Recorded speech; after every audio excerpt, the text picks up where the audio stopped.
60s fit for life journey या चॅनलमध्ये आपल्या सर्वांचं स्वागत आहे. आज आपण थोडंसं पायाची स्ट्रेंथ वाढवण्यासाठी एक वृक्षासनचा प्रयत्न करूया. वृक्षासन हे सुरुवातीला आपल्याला थोडंसं अवघड वाटेल, पण हळूहळू प्रॅक्टिस केलं तरी जमू शकतं. याचं ड्युरेशन आपण 10-15 सेकंद 20 सेकंद किंवा अर्ध्या मिनटापर्यंत आपण वाढवू शकतो. इझिली जमून तेवढंच करायचं, जेवढं ड्युरेशन. खूप ताणून हे करायचं नाही, पण याच्यामुळे पायाची स्ट्रेंथ वाढते आणि आपलं कॉन्सन्ट्रेशन राहतं. कॉन्सन्ट्रेशन आणि पायाची स्ट्रेंथ वाढवण्यासाठी अशा पद्धतीने असं नमस्कार करू शकता. वृक्षासन. दुसऱ्या पोझिशनमध्ये आपण असे उभं राहू शकतो अशा पद्धतीने.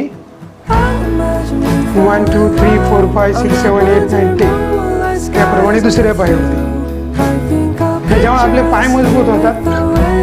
पाय मजबूत झाले की ऑटोमॅटिक हेल्थ